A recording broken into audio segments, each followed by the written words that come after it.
Deci asta este partea 13-a.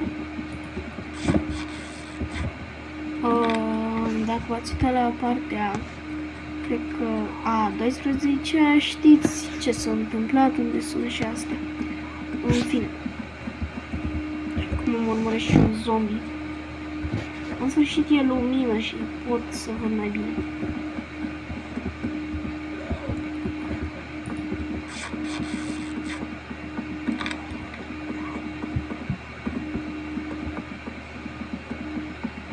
Trebuie să mergem pe lângă police station și pe lângă zombie. Urăți zombie ăștia, mă nervează în continuu, frate.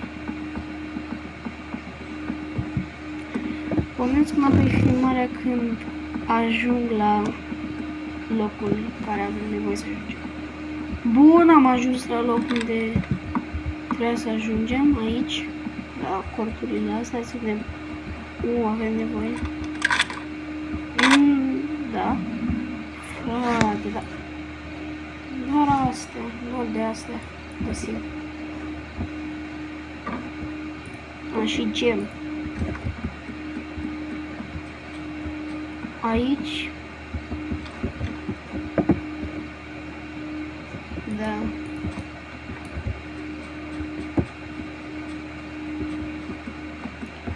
Sper să cred că... multă muniție. Bun, eu zic să mergem la... N-am mers niciodată, adică la Chestnut Oaks. Cred că o să mergem acolo. Până înapoi. Stați, nu pot să cred.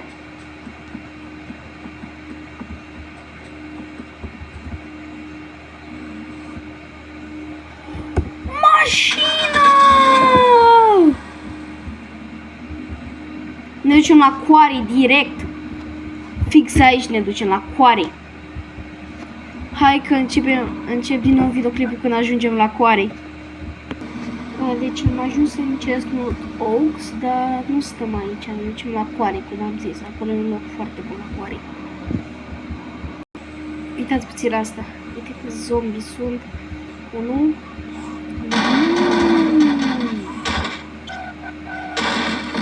Ce frumos! Ma, ce frumos au murit!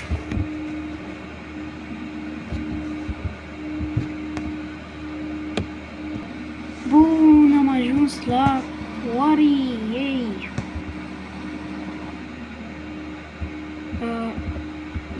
Stai că ne-am blocat. Stați că ne-am blocat.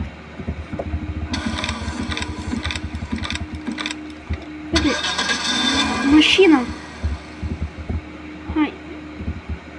Dar unde s-a blocat mașina? Ce s-a blocat?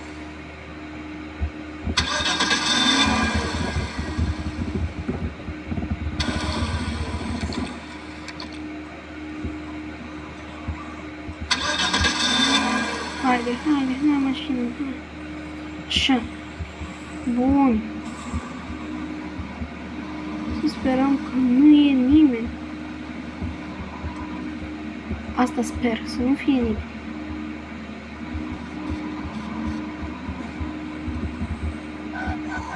Vai. Cum s-au spawnat zombie direct în fața mea.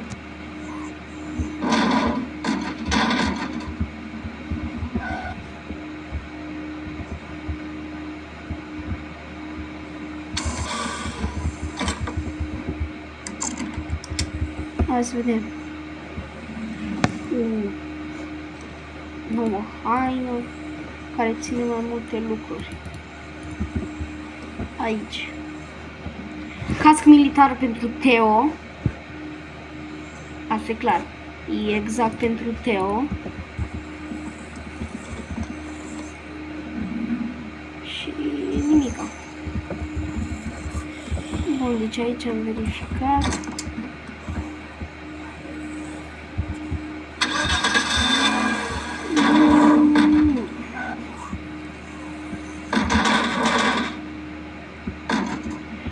Călcăm pe ăștia aici, cred că se termină și partea 14-a.